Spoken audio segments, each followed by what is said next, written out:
The meeting of minds. The entire civilized world knows the first 2 or 3 years of association after marriage are often marked by much disagreement, of a more or less petty nature. These are the years of adjustment. If the marriage survives them, it is more apt to become a permanent alliance. These facts no person experienced with marriage will deny. It is a well-known fact that after a man and woman have lived together for 10 to 15 years, they become practically indispensable to each other, even though there may not be the slightest evidence of the state of mind called love. Moreover, this association relationship sexually not only develops a natural affinity between the two minds, but it actually causes the two people to take on a similar facial expressions and to resemble each other closely in many other marked ways. Go back to the definition of mastermind, a mind which grows out of the blending and coordination of two or more minds, in a spirit of perfect harmony. And you will catch the full significance of the word harmony as here used.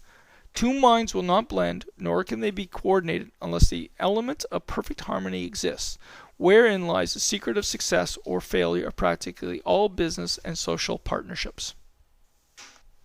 The methods through which this blending process takes place are numerous as the individuals engaged in the various forms of leadership. Each leader has his or her own method of coordinating the minds of the followers. One will use force, another uses persuasion, one will play upon the fear of penalties, while another plays upon rewards. This is some of the ways used to reduce the individual minds of a given group of people to where they may be blended into a mass mind. The student will not have to search deeply into history of statements, politics, business, or finance to discover the technique employed by the leaders in these fields in the process of blending the minds of the individuals into a mass mind. The making of the mastermind. No group of minds can be blended in the mastermind if one of the individuals of that group possesses one of these extremely negative, repellent minds. The negative and positive minds will not blend in the sense here described as the mastermind. Lack of the knowledge of this fact has brought many an unwise, able leader to defeat. The brain of a human being may be compared to the electric battery in that it will become exhausted or run down, causing the owner of it to feel despondent, discouraged, and lacking in pep.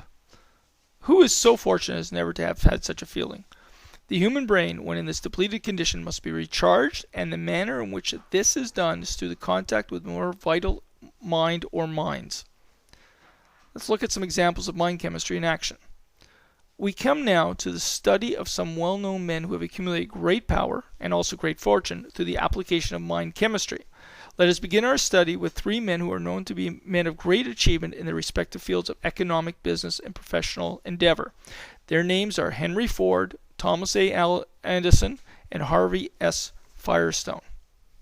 Ford was the founder of the Ford Motor Car Company. Thomas Alva Edison patented and profited from over 1,000 inventions, and Firestone started the tire company that still bears his name. At the time of the writing of the Law of Success, these three men were as well known and as popular in common culture as Bill Gates, Michael Dell, and Donald Trump are today. One major difference is that each of these three men, besides being incredibly powerful, also work together. What is core to Hill's example is that Ford made the cars and used Edison's electric motors in them, and the cars drove on Firestone tires. So every time Ford sold a car, Edison and Firestone made money. A relationship similar to Michael Dell and Bill Gates. As far as it is known, Mr. Ford is the only man with sufficient power to outwit the money trust of the United States.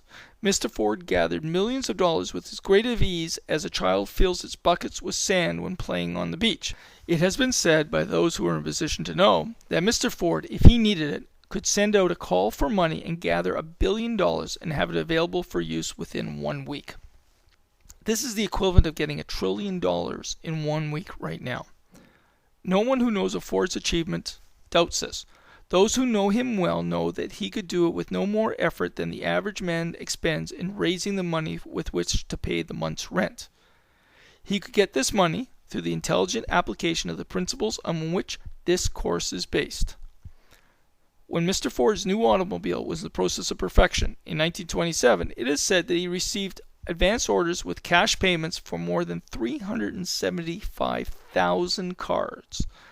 At an estimated price of $600 per car, this would amount to $225 million, which he received before a single car was delivered, which is the power of confidence in Ford's ability. Mr. Edison, as everyone knows, is a philosopher, scientist, and inventor. It was he who brought together the point of a needle and the piece of revolving wax in such a way that the vibration of the human voice may be recorded and reproduced through the phonograph. For you kids out there, the phonograph is the original name of a record player, which was one of Edison's inventions. It was Edison who first harnessed lightning and made it serve as a light for man's use through the aid of the incandescent electric light bulb. Edison gave the world the modern moving picture. Firestone is the moving spirit of the great Firestone tire industry in Akron, Ohio. All three of these men began their careers, businesses, and professions without capital and with but little schooling of the type usually referred to as education. All three men are now well educated. All three are wealthy. All three are powerful. It is a matter of general knowledge that Mr. Ford, Mr. Edison, and Mr. Firestone are close personal friends and have been so for many years.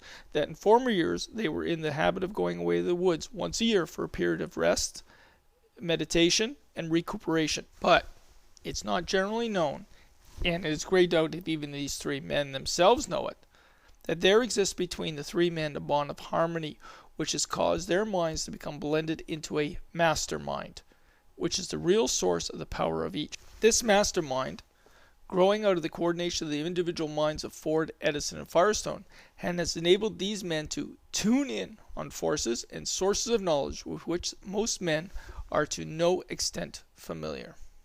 When two or more people harmonize their minds and produce the effect known as a mastermind, each person in the group becomes vested with the power to contact with and gather knowledge through the subconscious minds of all the members of the group.